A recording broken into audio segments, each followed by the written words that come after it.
Hey, welcome to Think Thursday from the Alcohol Minimalist Podcast. Think Thursday is all about your beautiful, brilliant human brain. We're talking neuroscience. We're talking behavior change. We are talking about your mindset. Are you ready to get started? Let's go. Well, hello and welcome to Think Thursday from the Alcohol Minimalist. I am your host, Molly Watts, coming to you today from Maui. And so the recording's going to sound a little different. I'm recording on my earbuds, and that's not quite the same as my microphone at home, but it's still important for me to be with you here on Thursday. And because tomorrow is June 19th, I wanted to spend a few minutes talking about Juneteenth. Not as a historian and not as someone pretending to tell a story that belongs to me personally, in the same way it belongs to Black Americans whose families and communities have carried this history for generations, but as someone who believes that memory matters. What we choose to remember matters. What we choose to learn more about fully matters. And the holidays we recognize as a country are never just days on a calendar. At their best, they are moments of public memory. They are a way of saying this story belongs here. This moment deserves our attention. This is a part of who we are, a part of what we are, and what we are still learning to understand. So Juneteenth commemorates June 19th, 1865, when Union troops arrived in Galveston, Texas, and announced freedom to enslaved African Americans who were there in Texas.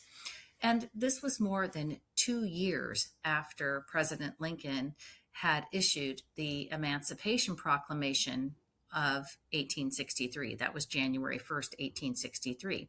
So right away, there is something important for us to sit with. Freedom had been declared, but it had not yet been delivered. And the words existed, the law had shifted, the Civil War was ending, but for enslaved people in Texas, freedom had been delayed, withheld, and unenforced until Union troops arrived. And I think that's one of the reasons that Juneteenth carries so much meaning. It is a celebration of freedom, but it is also a reminder that freedom on paper is not the same thing as freedom in real life. A proclamation is not the same thing as protection. And a legal change is not the same thing as a lived experience. And those distinctions matter because they keep us from turning history into something too simple, too tidy, too comfortable. Juneteenth asks us to hold more than one truth at the same time. It asks us to honor joy and resilience while also acknowledging injustice and delay.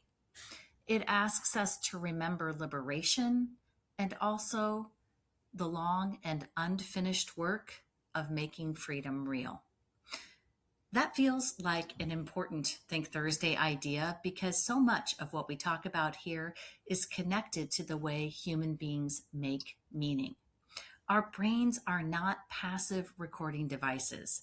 Memory is shaped by attention, repetition, emotion, and story. What we rehearse becomes more available to us, and what we name becomes more visible. What we teach gets carried forward, and what we leave out does not disappear. It simply becomes part of the silence around a story. And that's true in our personal lives, and it's also true in our collective lives. As individuals, we build identity around the stories we repeat. We decide what certain moments mean. We decide what they say about us. We decide what we are capable of becoming.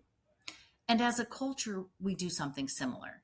We decide what dates matter, which stories are centered, which events are taught, which people are remembered, and which parts of history are treated as essential rather than optional. And that is why public memory matters. What we remember together shapes what we understand together. And what we understand together influences what we value, what we protect, what we repair, and what we are willing to look at with honesty.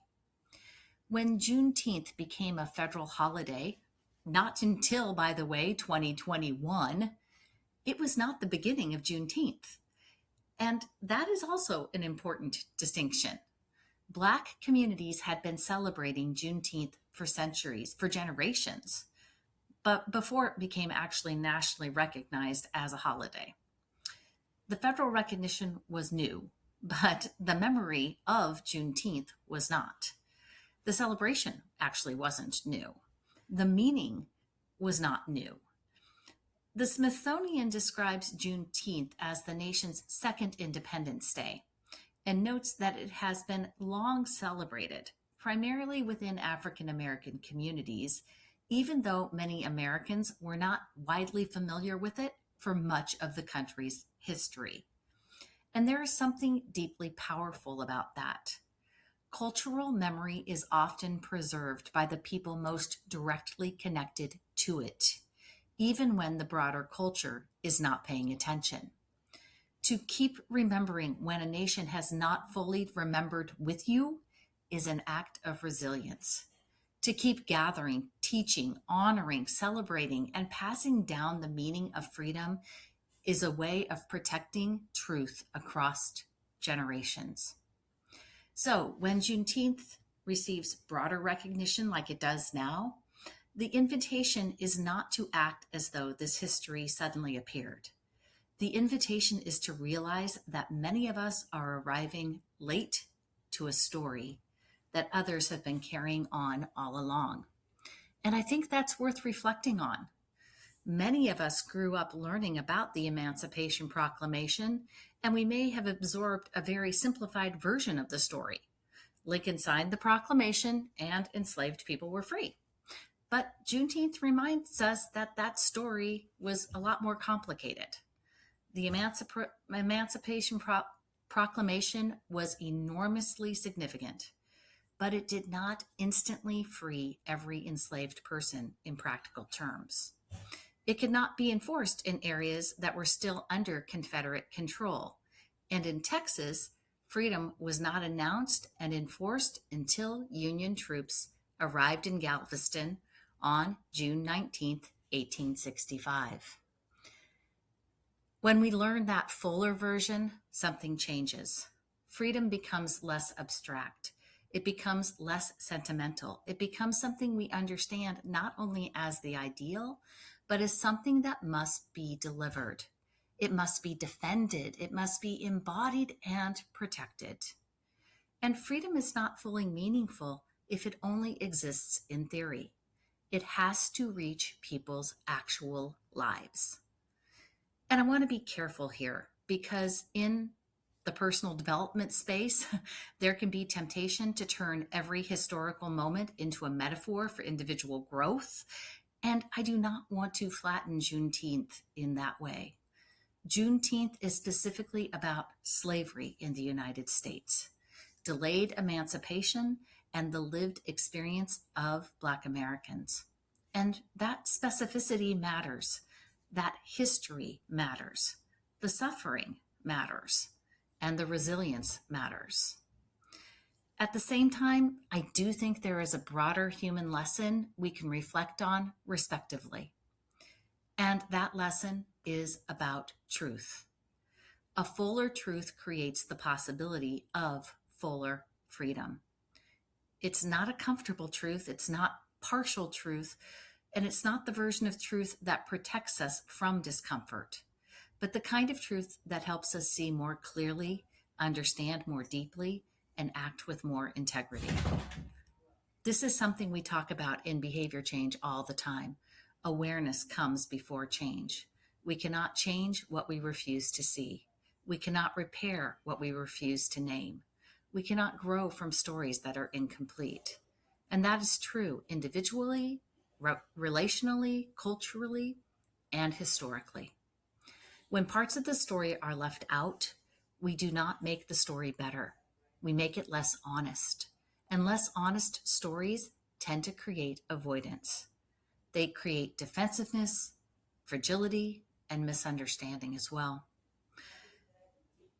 If you want, to understand and create dignity and compassion, we have to accept that the fuller truth may feel uncomfortable at first. So, what can we do with Juneteenth?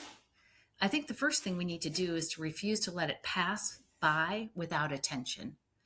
That does not mean everyone commemorates it the exact same way, and it certainly doesn't mean reducing it to a post or a graphic or some vague message about freedom. But it does mean that we can pause and we can learn.